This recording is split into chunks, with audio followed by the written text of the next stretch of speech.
Bien, hermanos y amigos, vamos a orar para comenzar nuestro sermón. Señor, que estás en el reino de los cielos, gracias te damos nuevamente por la oportunidad que nos has dado de estar aquí. Te pedimos, en primer lugar, que perdones mis pecados, nuestros pecados, y que tengas misericordia de nosotros. Que tu santa palabra, oh Señor, llegue a los corazones. Esa palabra que, como cantábamos, es viva luz, manjar a los hambrientos, esclavos es libertad. Ven, oh Señor, y háblanos a nuestro corazón y permítenos, oh Señor, unirnos a la celebración en los cielos debido a un pecador que se arrepiente. Ayúdanos también a recordar quién eres tú y lo que tú has hecho para con cada uno de nosotros como hijos tuyos, aquellos que hemos ido a Jesucristo con arrepentimiento y fe. Te pedimos, oh Señor, que unifiques nuestro corazón para que no divague, sino que se concentre en tu palabra. Señor, háblanos. Es nuestro deseo.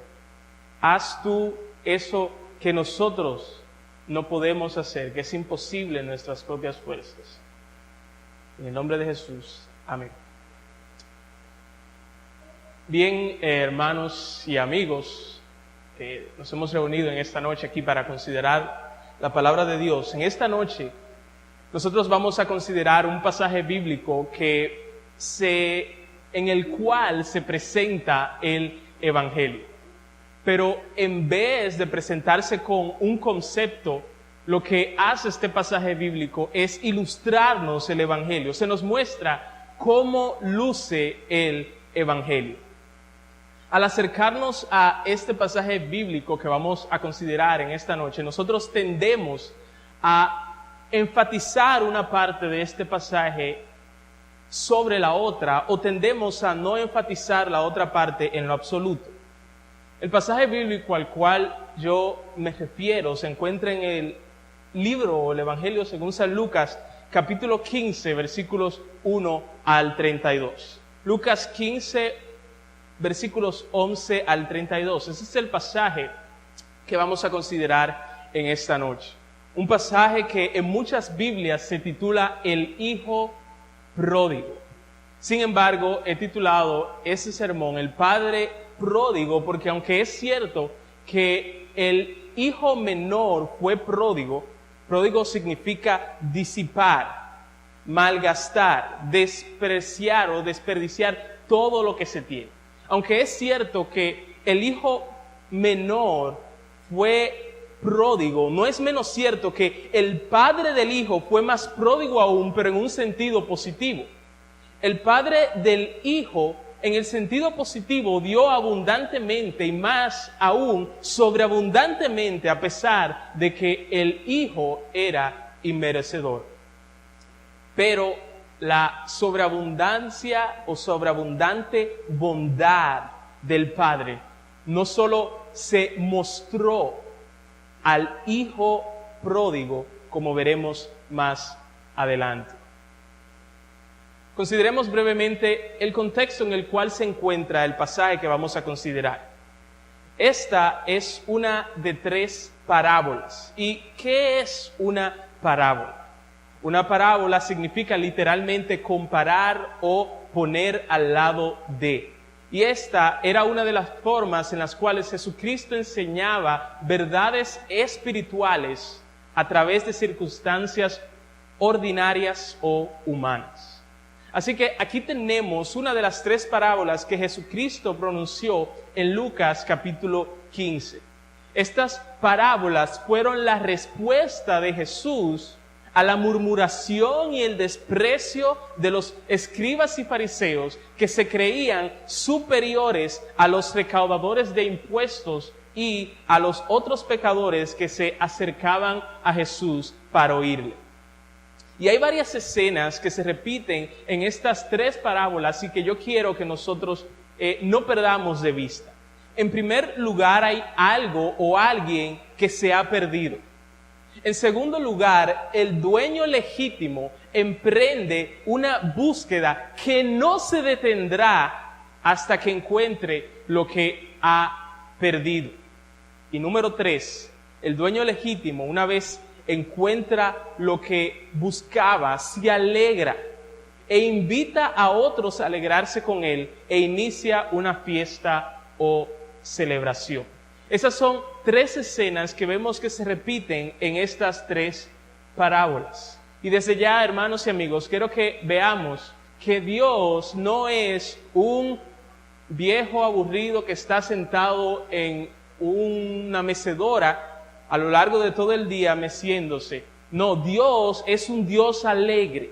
Según nos dice la Biblia y según vemos en estas parábolas, Dios es un Dios alegre. La salvación de los pecadores causa mucha alegría en su corazón y Él invita a otros a alegrarse con Él y alegrarse en Él. Pasemos a considerar ahora, en primer lugar, brevemente, el Padre.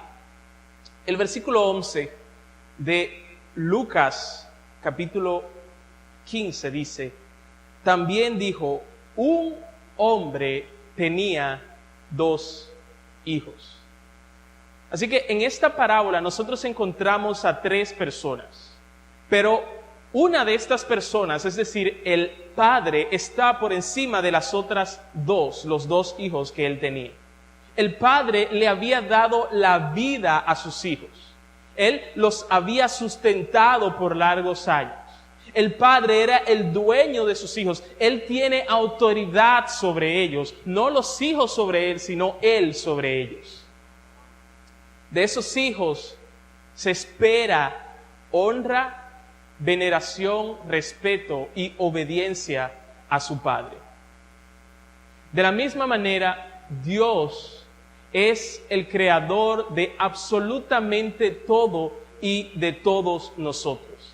Él es quien nos ha dado la vida y Él es quien nos ha sustentado hasta aquí. Si nosotros hoy estamos aquí sentados, es porque Dios hasta aquí nos ha sustentado.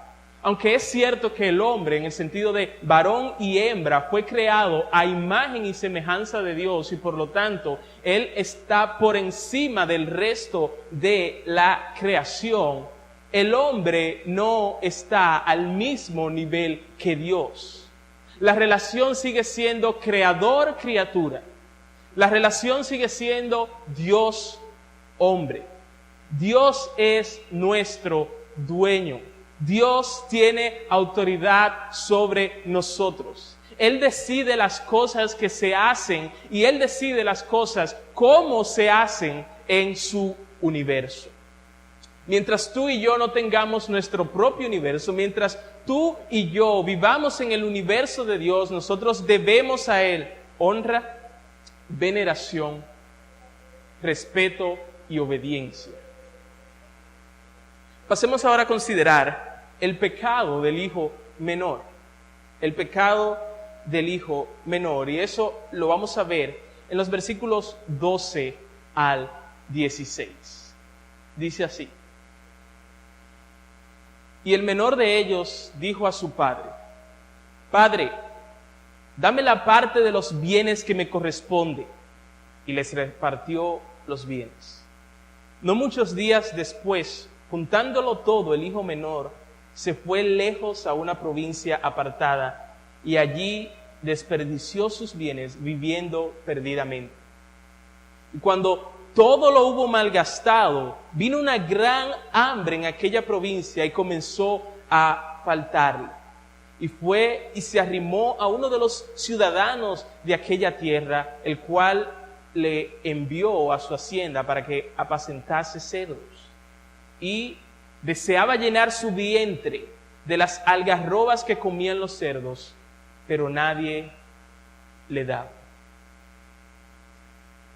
En estos versículos nosotros encontramos el pecado y el descenso en el pecado del hijo menor. El hijo menor le pide a su padre la parte de la herencia que le corresponde mientras su padre aún vive. Y eso representa una falta de respeto, una afrenta hacia su padre, porque es como si él estuviera deseando que su padre muriera. La herencia se entregaba cuando el padre moría. Si el hijo mayor hubiera hecho esto, eso sería una afrenta. Pero que el hijo menor hiciera esto fue una descarada afrenta. El hijo menor no muestra ni un ápice, ni un poco de amor hacia su padre. Más bien es como si él dijera, ya que no te vas a morir ahora, dame mi herencia.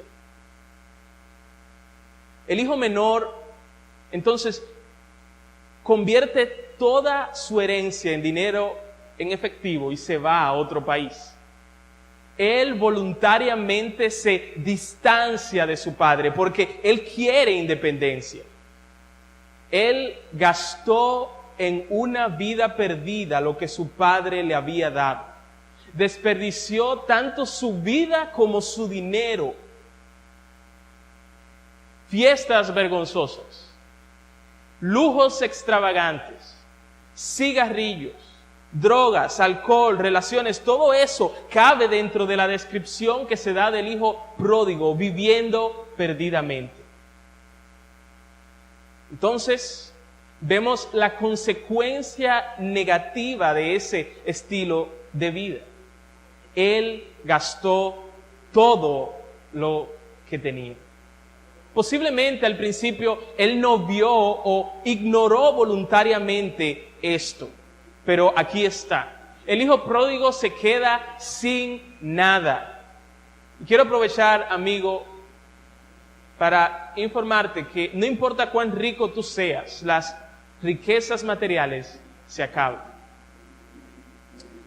Hay mucha hambre, dice el texto, en la región en donde él se encontraba.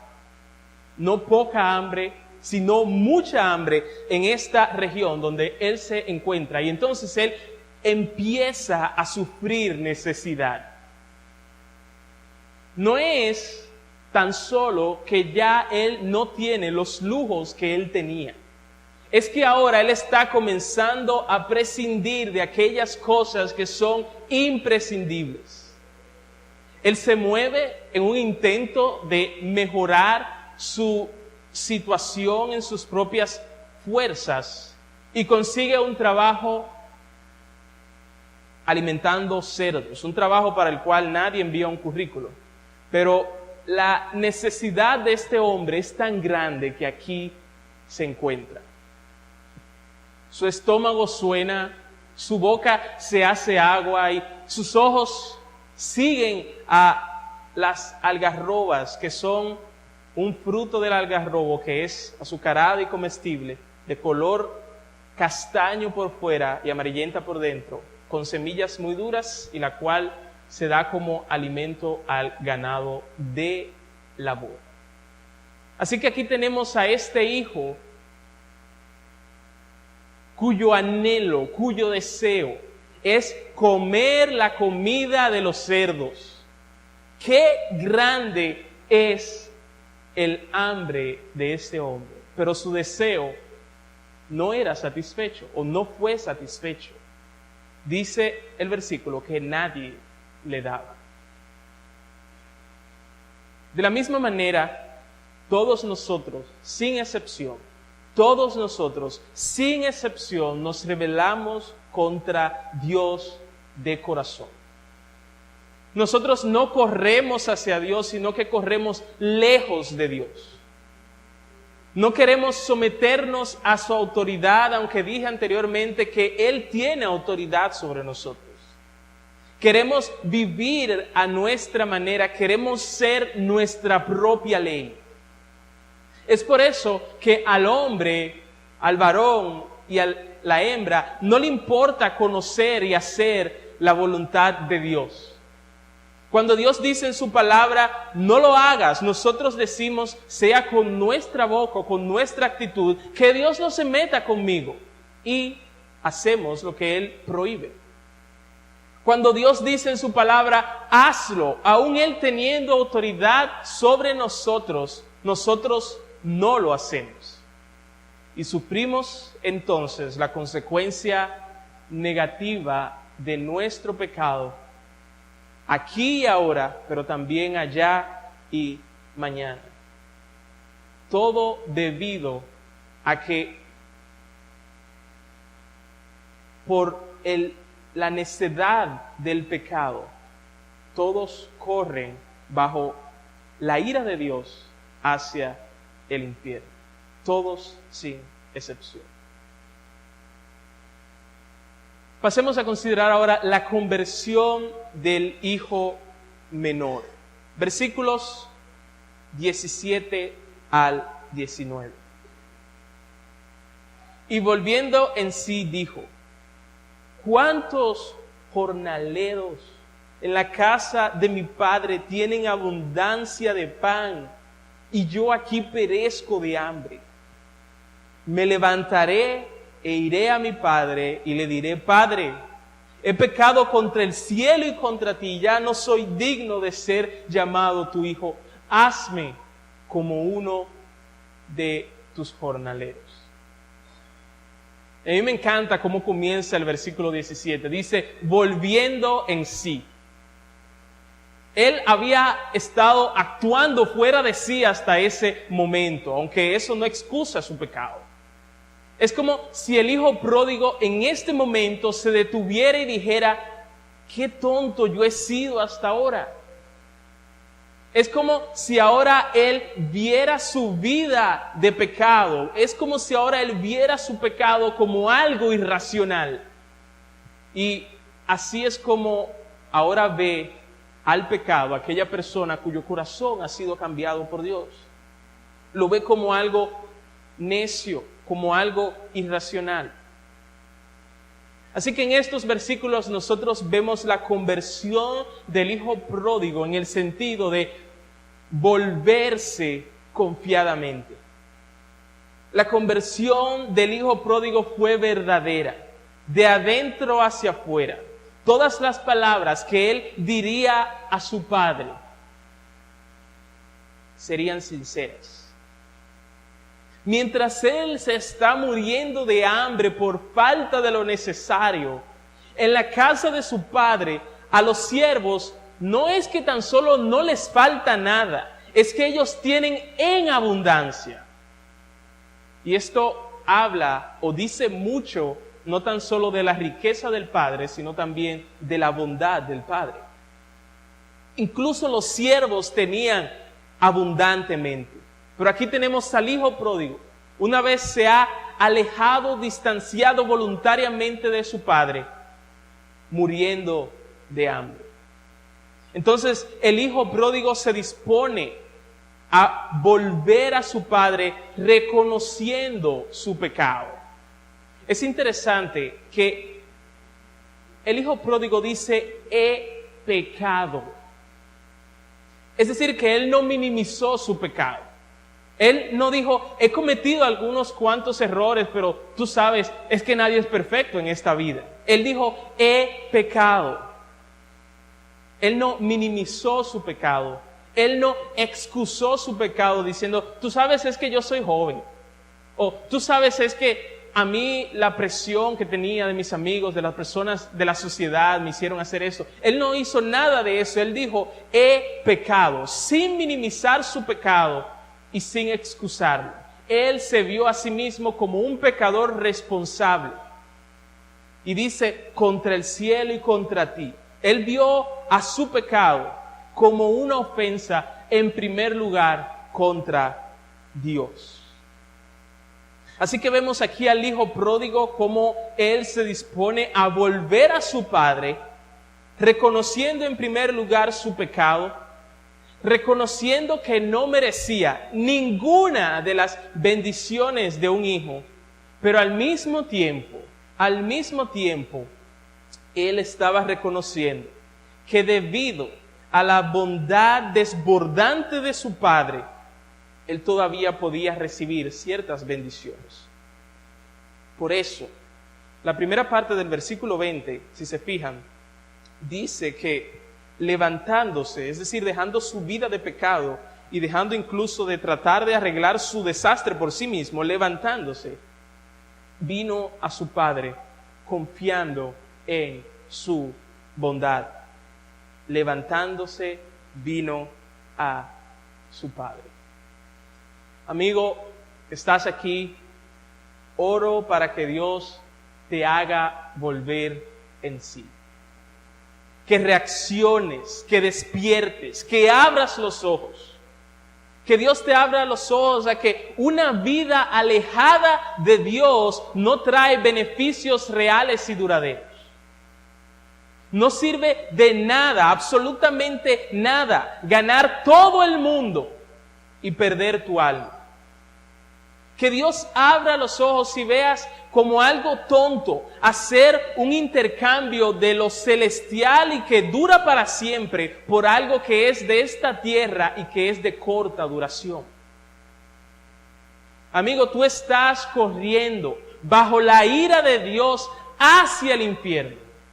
Detente, no sigas corriendo hacia allá. Confiesa a Dios todos tus pecados. No los minimices, no los excuses, confiésalos tales como son. Pecados que tú has cometido contra Dios.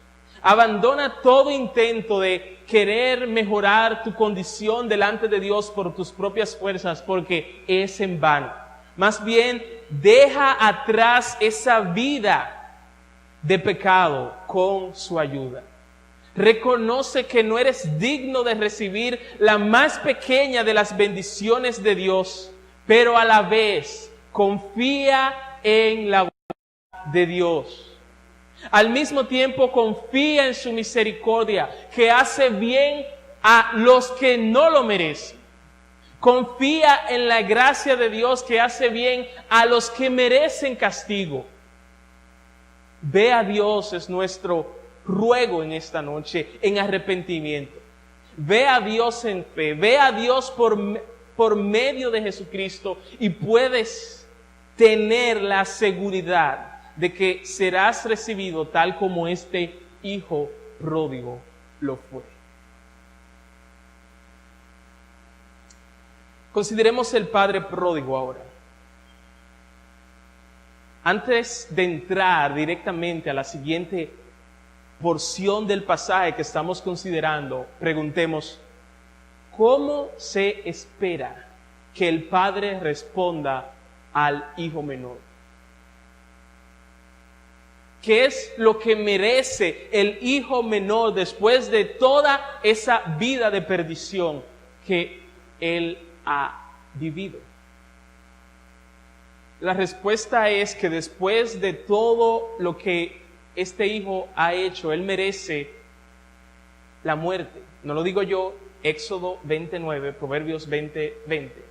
Él no ha maldecido a su padre con sus labios, pero sí lo ha hecho con su actitud.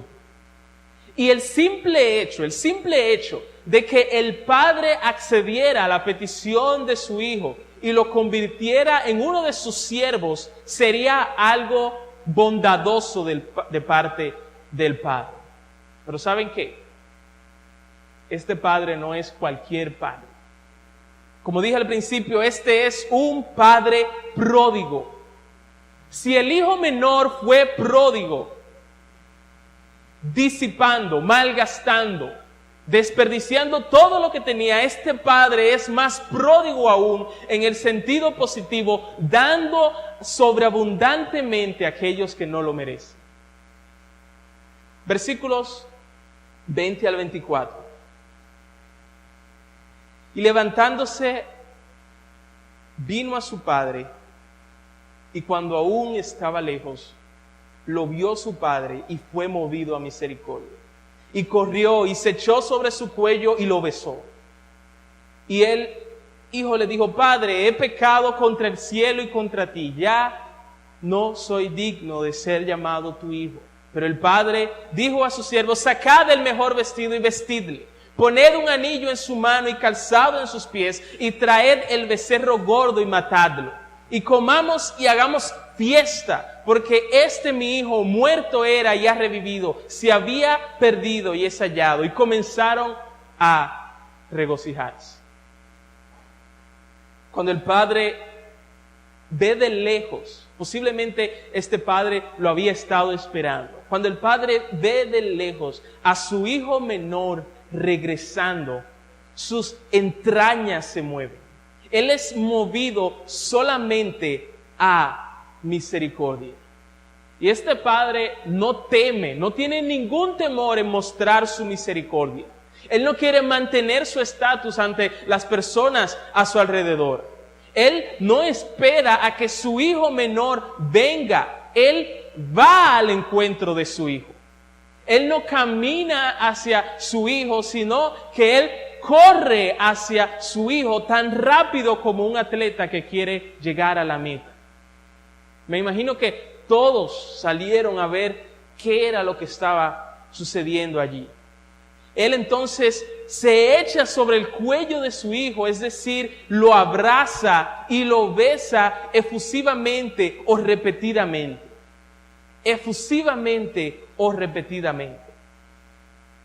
Cuando el hijo pródigo comienza a expresar sus palabras de sincero arrepentimiento, él es interrumpido por su padre, pero no para recordarle su vida de pecado.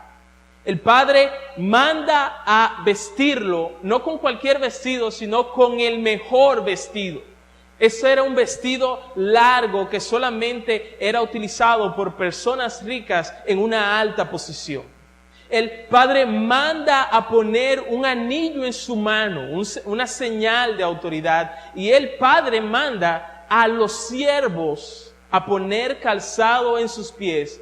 Y si el padre mandó a los siervos a poner calzado a los pies de su hijo menor, eso significa que él es recibido, el hijo es recibido, más que como un siervo, como un hijo. Y no, el padre no manda a matar a un cabrito, sino que dice el becerro gordo, que indica que, o el becerro gordo era reservado para ocasiones especiales. El gozo en este momento es tan grande que el padre hace una fiesta con música y celebración, con música y baile. Todo esto porque el hijo hoy vive después de haber estado muerto, es hallado después de haber estado perdido. Sublime gracia del Señor, que a un infeliz salvó. De la misma manera, Dios tiene misericordia de no algunos pecadores que van a Él. Dios tiene misericordia de todo pecador que va a Él sinceramente arrepentido de sus pecados y confiando en su bondad en Jesucristo. El mismo Jesucristo que estaba relatando esta parábola es el mismo que vino, vivió en obediencia a Dios y murió en la cruz del Calvario y resucitó para dar salvación a pecadores como tú y como yo que no lo merecen. Él pagó el precio que nosotros debimos haber pagado para que nosotros recibamos la salvación gratuitamente. Así que Dios tiene misericordia de todo pecador que va a Él sinceramente arrepentido y confiando en su bondad en Jesucristo. A Dios no le pesa salvar pecadores. Más bien, Él reconcilia al pecador consigo mismo. Quita o perdona todos sus pecados y no los recuerda nunca más. Dios viene y viste al pecador con la perfecta justicia de Jesucristo, que significa que Dios, cuando el pecador viene en arrepentimiento y fe, Dios de ahora en adelante lo ve o lo trata como si Él hubiese sido justo aun cuando no lo es. Y no solamente eso, Dios lo hace, lo adopta, lo recibe como uno de sus hijos. Él se goza, celebra en el cielo delante de los ángeles, debido a que uno que estaba muerto ahora vive y uno que estaba perdido fue hallado.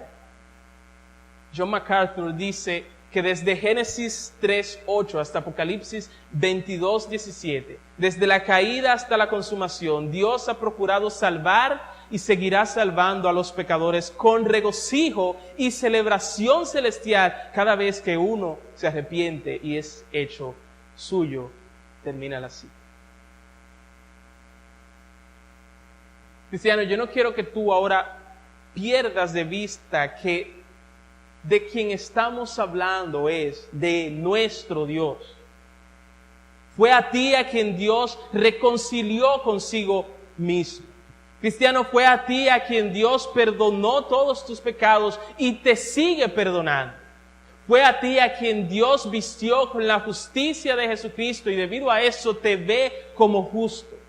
Fue a ti, cristiano, a quien Dios adoptó y debido a esto te ama como a uno de sus hijos. Oh, que este sea como un combustible para que nosotros amemos y adoremos más a nuestro Dios.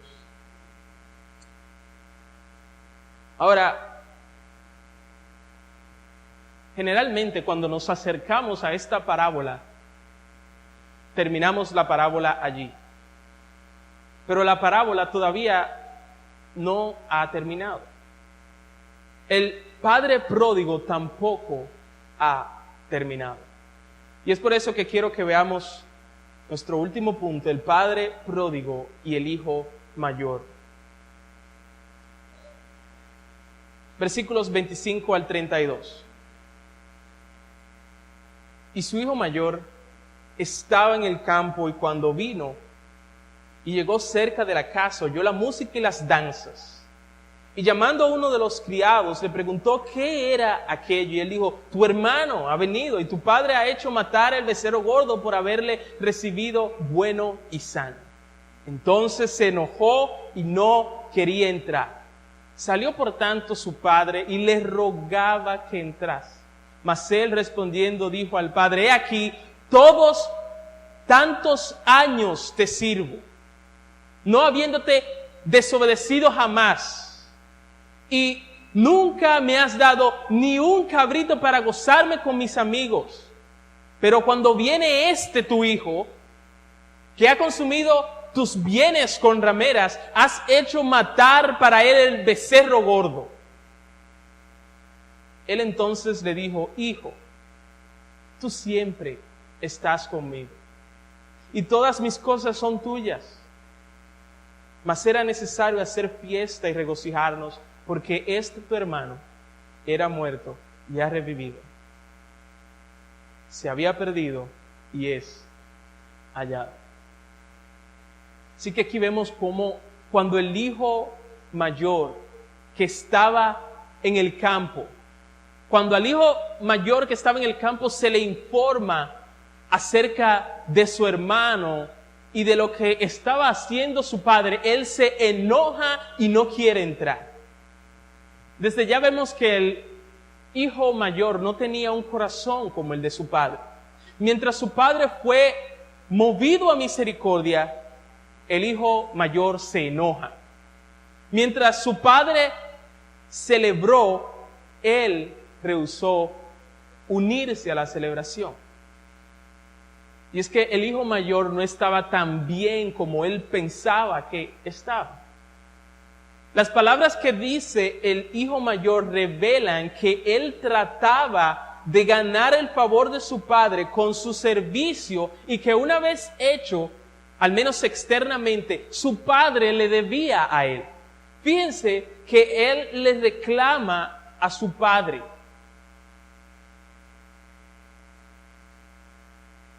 Lo siguiente. He aquí tantos años te sirvo, no habiéndote desobedecido jamás. Y nunca me has dado ni un becerro, ni un cabrito para gozarme con mis amigos. Pero cuando vino este tu hijo que ha consumido tus bienes con rameras, has hecho matar para él el becerro gordo. El hijo mayor pensaba que debía ganar el favor de su padre con su servicio y que una vez hecho esto externamente, su padre tenía una deuda para con él. Rehusarse a entrar a la celebración era una afrenta contra su padre. Así que vemos que el hijo mayor estaba en ese momento, a pesar de que decía supuestamente que había obedecido a sus padres toda su vida, él aquí vemos cómo está afrentando a su padre. Él está ahora haciendo que su padre luzca como una persona mala delante de las personas que estaban allí. ¿Y ustedes saben lo que hace el padre entonces con este hijo mayor? Este padre es tan pródigo que él no manda a decirle a su hijo, ven, entra ahora a la celebración o vamos a tener problemas. No, sino que el padre salió. El mismo padre salió hacia donde su hijo mayor. Este padre es tan pródigo que él no hace que su hijo mayor entre alándole la oreja, no, sino que con palabras tiernas él le dice, hijo mío. Con palabras tiernas él le ruega a su hijo que entre. Este hijo mayor representa a los escribas y fariseos que, como dije anteriormente, se creían superiores a los recaudadores de impuestos y a los pecadores que se acercaban a Jesús para oír. Pero de la misma manera, hoy hay muchos que se enojan y no celebran la celebración de los más pecadores. Hay muchos que se enojan y no celebran la salvación de drogadictos, de ladrones, de asesinos, de homosexuales. Ellos son los que dicen, más bueno que es así, hacer y deshacer y después ir a donde Dios para que te perdone. ¿Tú crees que eso es tan fácil? Ellos son los que creen que por la calidad de su conducta pueden ganar el favor de Dios y que una vez han conseguido una obediencia solamente externa, que aparentan ser obedientes, ahora Dios tiene una deuda para con ellos. Si tú eres una de esas personas, sabe que tú no estás tan bien como tú piensas. Jesús dice que puede que tú no te hayas, para traer 2 ejemplos, acostado con alguien que no es tu cónyuge, pero según Jesús, si tú miraste con lujuria a alguien que no es tu cónyuge, entonces tú eres culpable de adulterio. No lo digo yo, lo dice Jesús. El juez delante de quien tendremos que pararnos al final. Puede que tú no hayas disparado a alguien hasta matarlo, pero según Jesús, si tú te enojaste locamente contra alguien, entonces eres merecedor del infierno. Vuelvo y digo, no lo digo yo, lo dice Jesús. Así que, amigo, si tú eres de esas personas que crees que estás bien, examina tu corazón sinceramente y allí encontrarás que hay motivaciones engañosas y perversión. Pero Dios que es un Dios representado aquí por este Padre que es tan pródigo, más pródigo que su hijo menor. Dios en este momento, amigo, te está rogando a que entres a la fiesta. Dios en este momento te está rogando que no te quedes en el pórtico del mérito. Eso yo me lo gané. No te quedes allí, sino que entres a la celebración de la misericordia. Dios en este momento te está rogando a que te arrepientas de absolutamente todos tus pecados y confíes en su bondad en Jesucristo para que tú también disfrutes de la salvación que Él se goza, se alegra y te invita a tener. Así que, amigo, nuevamente, únete a esta celebración. Únete a esta celebración. Ve a Dios con arrepentimiento, con fe. Vamos a orar. Señor, que estás en el reino de los cielos, como siempre, nosotros nos quedamos cortos ante las maravillas de tu palabra. Pero te pido que ni yo ni nadie haya sido un obstáculo para que tu palabra llegue a los corazones y dé frutos. Como decía al principio, haz tú eso que nosotros no podemos hacer. Salva, oh Señor, a muchos en esta noche. Que tu palabra dé su fruto en los corazones. Concede, oh Señor, arrepentimiento para vida. Concede, oh Señor, la fe. Haz que muchos vuelvan en sí, vean que su pecado es algo irracional. Que vean que han pecado contra ti, que no merecen nada de ti, pero a la vez que confíen en tu bondad en Jesucristo, que haces bien y salvas a aquellos que no lo merecen. Señor, perdónanos cada vez que hemos actuado como el hermano mayor, no queriendo regocijarnos y alegrarnos cuando tú salvas a los pecadores. Ayúdanos a ver que nosotros estábamos en una misma condición y no es porque fuéramos mejores que ellos, sino porque tú en tu gracia y en tu misericordia quisiste salvarnos. De tal manera que nosotros también nos regocijemos con la celebración que tú inicias en el cielo cada vez que tú salvas a un pecador. Te damos gracias por este momento. En el nombre de Jesús. Amén.